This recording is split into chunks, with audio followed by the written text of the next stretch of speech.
coming around, coming around, coming around. Thank God it's Saturday. Hello, everybody, and welcome to Saturday. Welcome to my blog. I have some items of interest today. Don't forget, today is Saturday, and Saturday is also Obituary Saturday. And I'm going to try to interview the hacker. The hacker lives in my in the residence where I rent my room, and as soon as I get done with some of the things that I'm going to do, I'm going to give it a try. He's never been interviewed before. I don't know how this is going to go, but we'll give it a try. On this day in history, on the 19th, is today the 18th? Today's the 20th.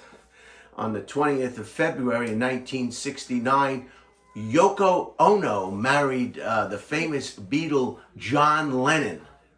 A very, very, very famous wedding, very famous event. Two very, very famous people tying the knot. It was John Lennon's second marriage. Yoko Ono, I'm not sure. I believe it may have been her second marriage as well. I did not do that much extensive research on this particular subject. So without further ado, I also want to read something that you might have heard about. I'm just going to read it. You'll get the story. It's a fascinating story. It's in 2013, George Clooney invited his 14 closest friends to a dinner.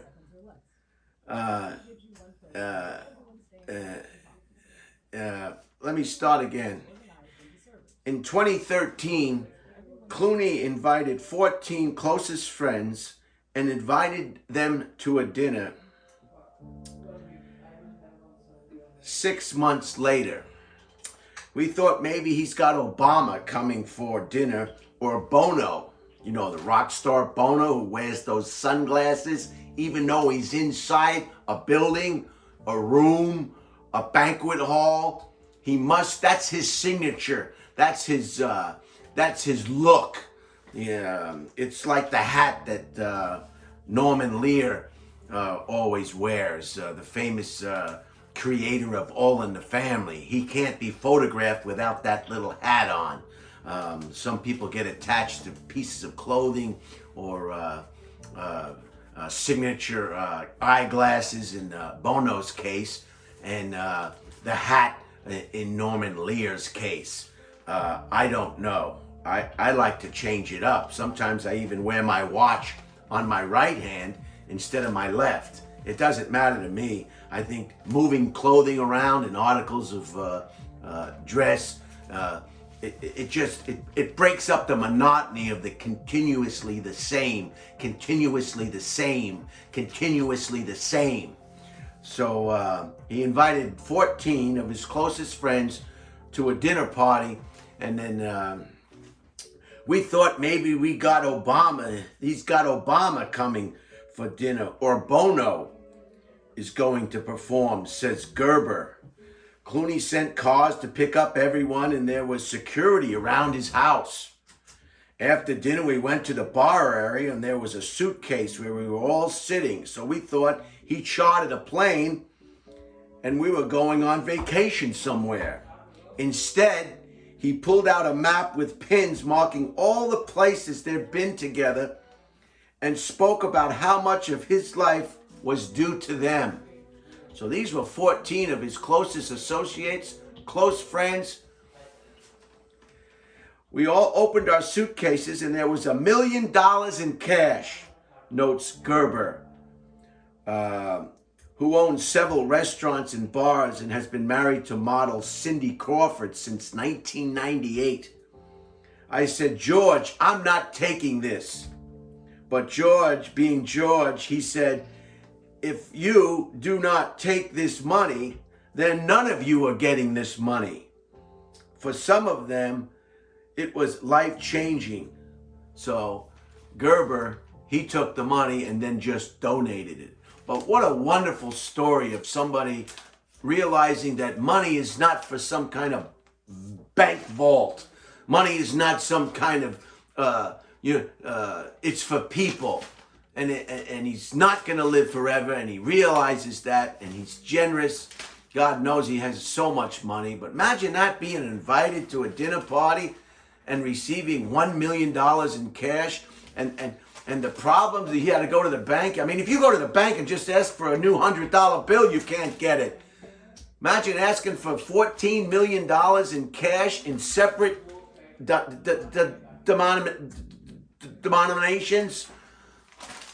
So that was, what a wonderful story. I don't know if you heard about that or not, but evidently it is true. I've heard it from several places. Now I've heard it from my AARP magazine. So our hats are off to George Clooney. And of course, it's Obituary Saturday, so I like to spread some good positive cheer.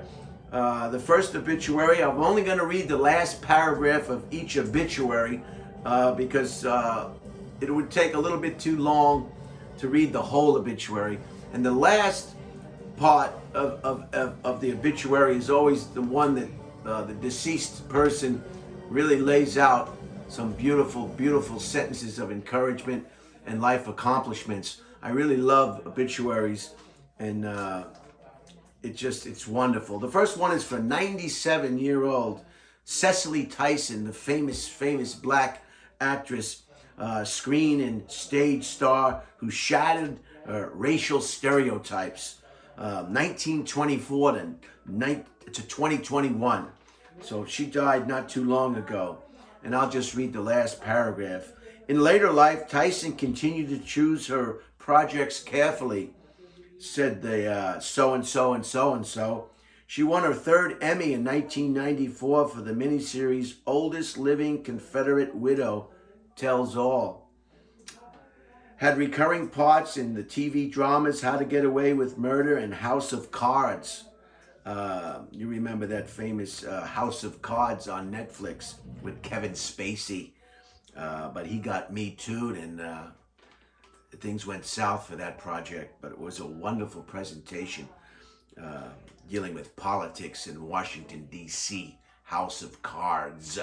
My favorite scene is when he pushes that woman in front of the subway train. Unbelievable acting, the way she just portrayed herself and fell in front of that train. It was just wonderful. And the way he just pushed her. He just pushed her so effortlessly. And Kevin Spacey, he was at a party, I guess, and had a little problem with one of the guests on the coat bed. You know, every party has a coat bed where everybody puts their coats. And a lot of crazy things sometimes happen on the coat bed or in the room where the coat bed is. So watch out if you're at a party, a Hollywood party, and there's a coat bed. Stay out of there. I've been to a few Hollywood parties, and what I'll do if I have a coat, I just string it under my arm, and I'll just carry it around the whole time while I'm at the party. I want to, at all costs, stay away from the coat bed room. But anyway, To Get Away with Murder and House of Cards. At 88, became the oldest person to win a Tony Award for 2013's The Trip to Bountiful. And then her last comment is, which is the gem of any obituary, retirement was never an option, she says. God, she said, would take her when she had completed my job. So let me read that again. Retirement was never an option. God, she said, would take her when she had completed my job. Wow. Let me read that once again because I'm kind of confused, as I often am when I read anything. Retirement was never an option. God, she said, would take her when she had completed my job. Wow. The next one is also a woman and also an actress. 95 years old when she was taken from us. 1926 to 2021. 95 years old. And her name was Cloris Leachman. Very, very, very talented comedic actress. Broadway, the prolific.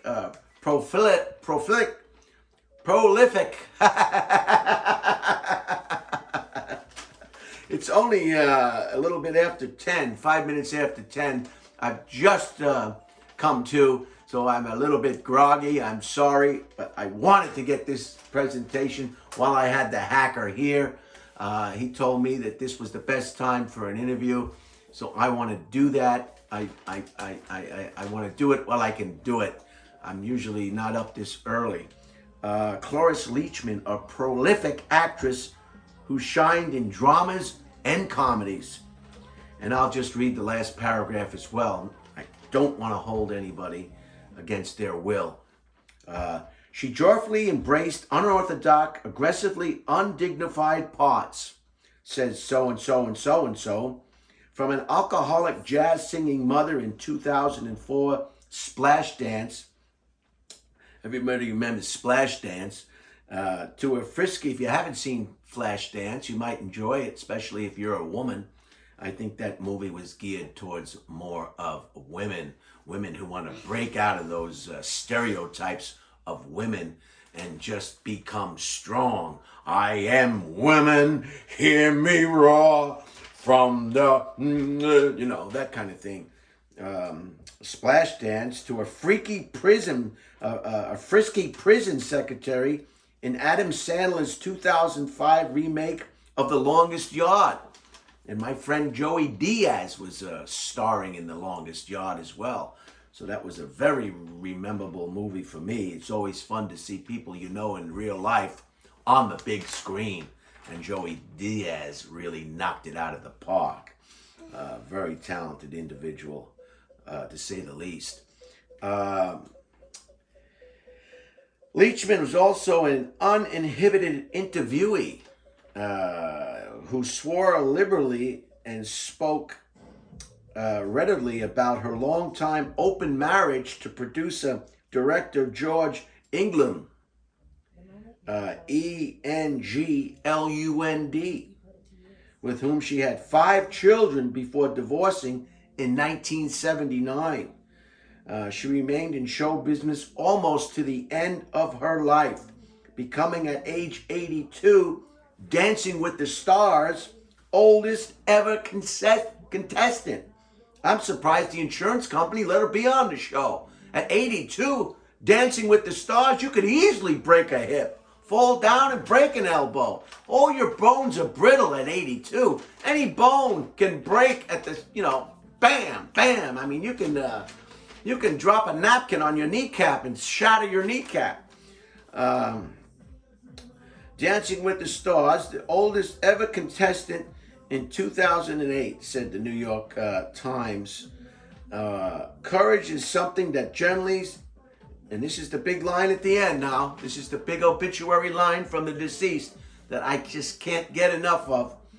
And this one says, courage is something that's not generally associated with acting.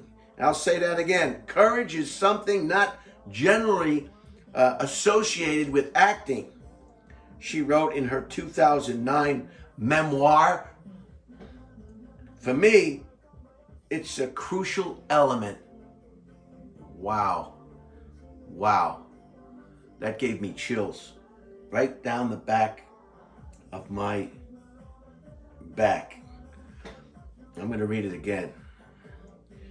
Courage is something not generally associated with acting, she wrote in her 2009 memoir. For me, it's a crucial element. Wow. So our hats are off to the great Cicely Tyson and Cloris Leachman. Way to go. I hope you enjoyed that segment of the Obituary Saturday. Okay, this is the part that you've probably all been waiting for. I know I've been waiting for it. This is This is not easy for me to do. I'm not sure how it's going to go. I don't know how much time it's going to go, how long it'll last. I'm going to try to interview the hacker. We're using his name as the hacker to protect his true identity. We do not want to let people know his actual identity. He is a resident. He lives in the house that I'm renting the room from with his mom and his grandmother. And this is the time that we carved out for the interview. So wish me luck. Wish me luck.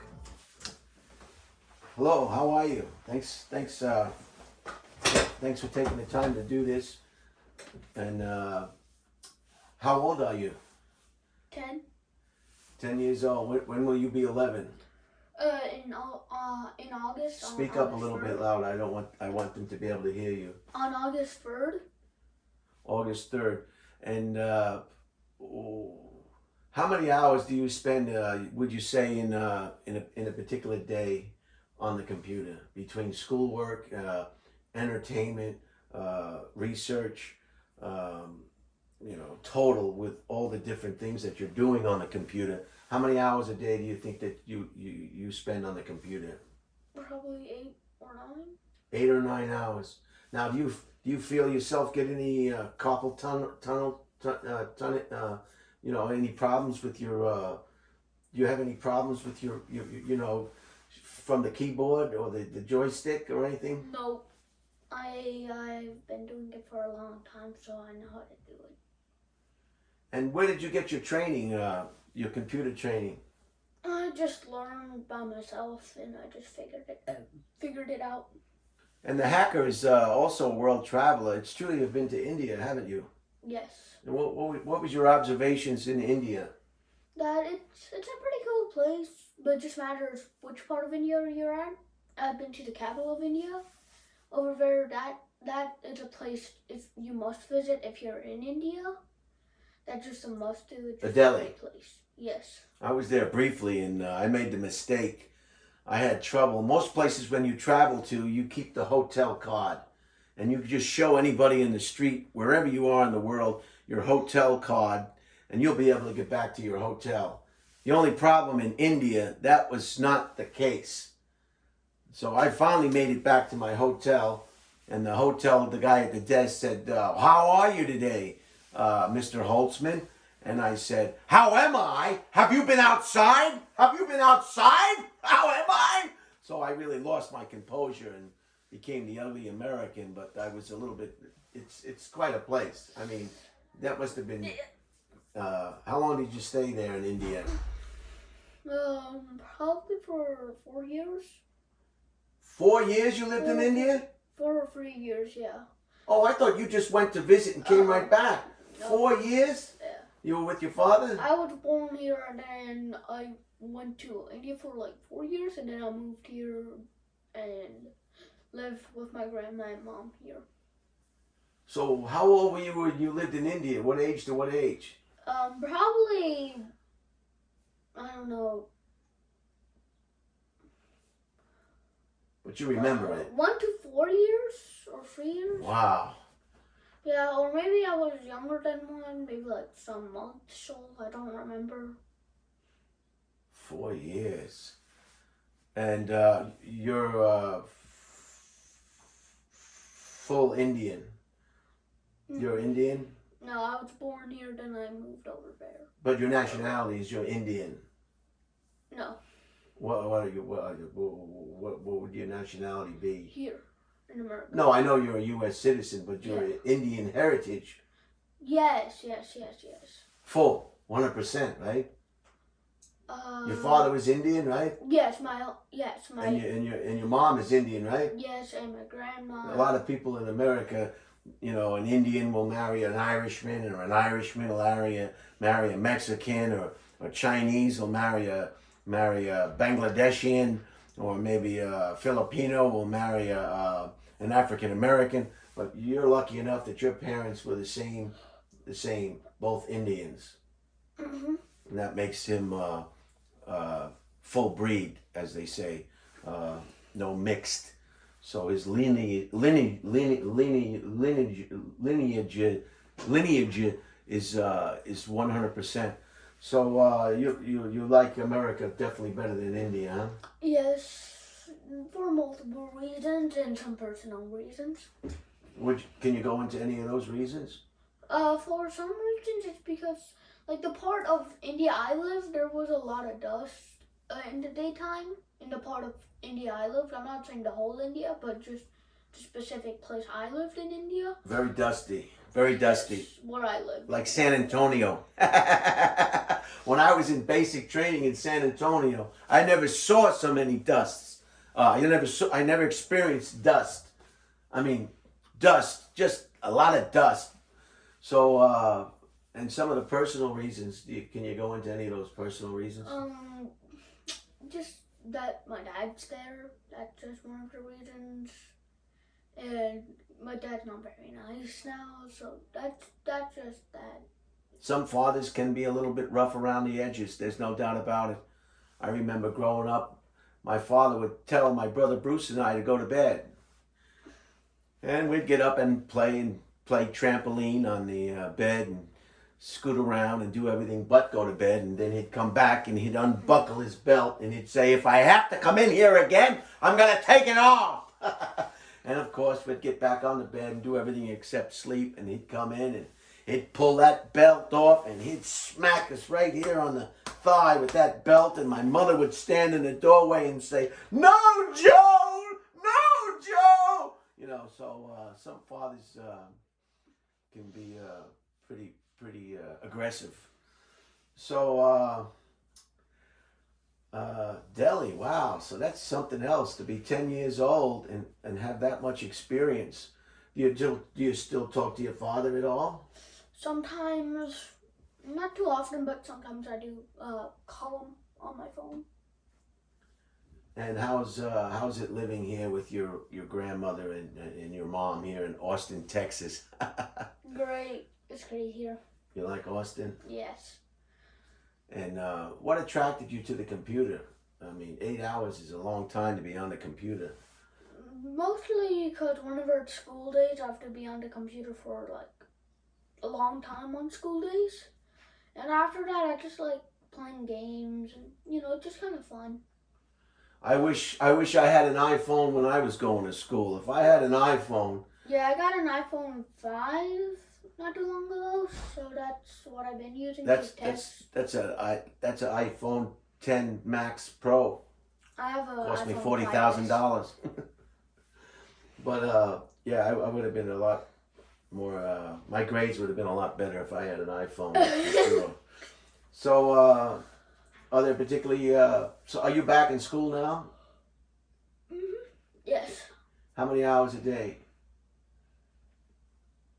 Because you're home in the afternoon pretty early. I come home around like 3 from the bus, so it's like I reach school at 7. No, we go in school at 7:30 and then we leave at 3. So that's probably like